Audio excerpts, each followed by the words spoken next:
NohitJerome actually uploaded a video yesterday talking about his secret plan to prep for Phase 2 SOD. Let's take a look. Yo, what is up, guys? Jerome here, and today I am unveiling my ultimate Phase 2 prep guide. Exactly what I'm doing with all my characters, all my alts, everything, my investment. I gotta say, Jerome is looking good. Listen, I'm a married man. I'm married to a woman, okay? I am not a gay man. But he shaved his facial hair. He cleaned up a little bit. He's got his glasses on. Maybe he lost some weight. Jerome is not looking bad here. For real, he is. Okay, let's go. How I'm preparing for pre-questing. I've got a 5-step plan on exactly what you should do for Phase 2. So let's get right to it. Alright, so the first thing you need to do is to sort all your characters, all your alts, everything. So I'm working on, first of all, leveling all my characters. So I have a Warlock, I have a Boomkin. And once these characters are all level 25, you also want to get all 12 runes on them as well. You might think maybe getting all 12 runes is not necessary, but a lot of these runes are going to scale very, very well.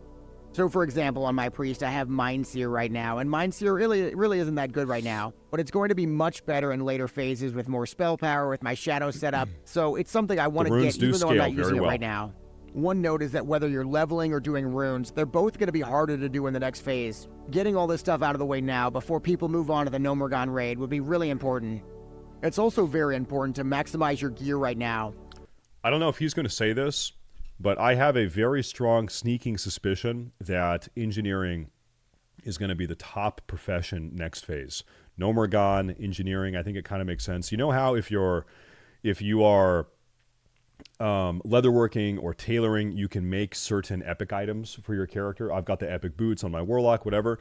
I would imagine that there will be an epic engineering item, maybe a helmet or something, next phase. That would be my guess. So I don't know. Maybe I'm wrong, but that like at least that makes sense to me. The gear is going to be very important for your leveling and for Gnomergon as well. One important thing for me as a caster is that I'm prioritizing spell damage, even as a healer, because I want to be able to level more quickly. I'm going for as many BIS pieces as I can on my priest right now, but I'm also going to be saving up different pieces at higher level brackets. There are tons of greens and blues in the auction house that are really cheap because nobody can use them yet. I am holding back a little bit because I want to have a lot of gold for the part 2 of our plan. Part 2 of our plan for prepping for Phase 2 is to farm as much gold as humanly possible. Of course, having at least 80 or 90 gold for your mount is very important at level 40. It's also safe to assume there will be a new gold sink because Blizzard has loved putting in gold sinks for the runes for the first phase. We also have to save money so we can have tons of different consumables for the new Gnomergon raid. Chat, give me a number. How much gold do you need to have to feel safe going into Phase 2? What is a proper amount of gold to have prepped for Phase 2? 100. Well, bro, a lot of people, their mount is 100. If all you have is 100, you're going to be able to buy your mount, and that's it. Maybe you might have like 50 gold left over because you're gonna make some gold while you're leveling. I'm gonna give you a number. I'm gonna say 200. I think you want to have 200 gold cash liquid in your bag. Yeah, it's true. The mount is 50 gold. Yeah, you're right. I forgot that they nerfed the price of the mount. Still, 200 gold, okay? Because think about some of these runes. They might be expensive. There might be some gold sinks. Make it 200. You're going to be fine. New leveling as well. I mean, if you're doing something like a Scarlet Monastery spam, you really want to make sure you have tons of mana potions to use, and not just those cheap lesser ones either. I also want to have as much storage as I possibly can have, and obviously the Dark Moon storage box is a great start with 14 slots. But you can also get the Journeyman backpacks right now for about 40 gold each if you have the gold for it. Oh my god. It seems like a huge investment, but having more bags means you can store way more expensive items that drop in the next phase. One last note on gold is that I'm also saving up a lot of gold so I can get pre-bis for Gnomergon as well as enchants and everything I need for the actual raid itself. Hopefully I'll be one of the first people to enter the raid, and that's because I have a really good plan for part 3, which is pre-questing. Before we get to pre-questing though, one thing I've done is I've gone out and gotten every single relevant flight path I can. So with STV being so important for things like that would take so what he did is just spend hours running around the world as a ghost getting every flight path in the game. The Gurabashi Arena. As Alliance, you'll definitely want the Booty Bay flight path. As Horde, you'll also want the Booty Bay flight path and the Gromgol flight path as well. With Zolfarak being relevant, I also want to have the Tenarius flight path. And of course, just everything you might need, things like the Hillsbrad flight path, or Desolus as well. That's a key area I'm going to spend a lot of time in. On top of getting your flight pass, you also really want to plan out your leveling route. The big question is whether you're going to... Most people, myself included, just going to dungeon grind. I'm just going to go into a dungeon. It might even do solo dungeon grinding and just grind mobs inside of the dungeons from 30 to 40. That's kind of the plan. And by the way, I think that most people are going to do that because most people stuck at level 25 right now, what have they done in order to get gold? They've been completing quests. So if you're level 25 and you've done like every quest available to you in the game, guess what you are not going to have when the cap gets raised? Any quests. So you're gonna have to do something. You're gonna be mob grinding if you've done all the quests already. To use Scarlet Monastery for your main source of leveling XP. There are some groups that will be able to one-pull the entire dungeon in a matter of minutes, and they're going to get a huge XP advantage. If you're playing a class that's worse for spamming dungeons like an Ellie Shaman, you might want to just consider questing instead.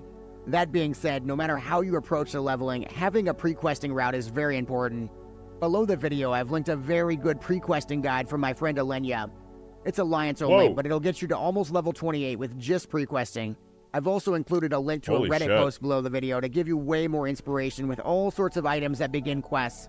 That's because there are way more than 20 quests you can save up with pre-questing. Pre-questing isn't the only thing you can prepare in advance, though, because you can actually get all your profession set up as well in advance. We have to speculate a little bit here, but 225 is the max expected level for Phase 2. One thing you can do, which is what I did, is you can go on your favorite profession guide website, whether it's Wowhead, WoW Professions, whatever it is, and you can go and look at exactly what they recommend you do from 150 to 225. For example, with engineering, you can already have the bronze framework and the explosive sheep completely ready to go in terms of materials. You can also have recipes like the Spell Power Goggles Extreme just ready to go if you can get them cheap on the auction house. There are also some very cheap vendor recipes you can get in advance, things like the Deadly Scope from STV or the Goblin Jumper Cables. Another popular profession will be First Aid. You can already get most of the cloth you need to max it out, which is silk. That is also true. One thing I also plan to do is to put an alt at the First Aid guys so I can just immediately buy the book when it comes out, and then I can send it to my main. One really cool one you can max out right now is cooking. My gosh. Because with cooking, with the curiously... I gotta say, like you guys know, I've done a lot of sweaty stuff in World of Warcraft over the years in Classic WoW. SOD, I'm just finding myself being way more casual. I just kind of don't. I don't, at least so far. Like I'm level 25. Like I'm not gonna sweat over the 25 stuff. Maybe later I will. Maybe my mindset is gonna change. But I'm just kind of, it's like I don't need to min max level 25 that much. Tasty omelet. You can already get to 175 the second the phase drops. So I've basically stockpiled all the items for the curiously tasty omelet, and I already have the recipe ready to go. Then to get to 225, you can already buy the roast raptor recipe and all the materials you need to max out your cooking. On top of that, some of the best cooking recipes like the monster omelet or the tender wolf steak, you can already get the recipes right now so you're ready to go. So this leads perfectly into the number 5 prep thing that I'm doing, which is to max out your reputations, or at least get them as high as you possibly can. The most important rep by far is the supply officer rep. So this is a little bit of speculation, but it's very likely the next rune from the supply officer will be an honored reputation. So I know it can be frustrating, but you've got to push through and get to... Wait, honored. So the first rune with the supply rep was already honored for the first like 3 days or 4 days, and then they nerfed it down to friendly to make it easier to get the rune. So if you were a sweaty gamer in the first week of SOD, you already got honored. So I'm already honored because you had to be to get the rune, and then they made it friendly to make it a little bit more casual friendly. So maybe it'll be honored. I don't know. They might just reuse the honored level. Who knows? Honored, because otherwise you'll be stuck doing this when the next phase drops. Another thing you want to do is to get rank 3. So rank 3, sure you unlock a cloak, but that's not the important part. The important part is in Season of Discovery, your rank doesn't degrade. So because if you get rank 3, you're just going to have a head start on the next set of gear.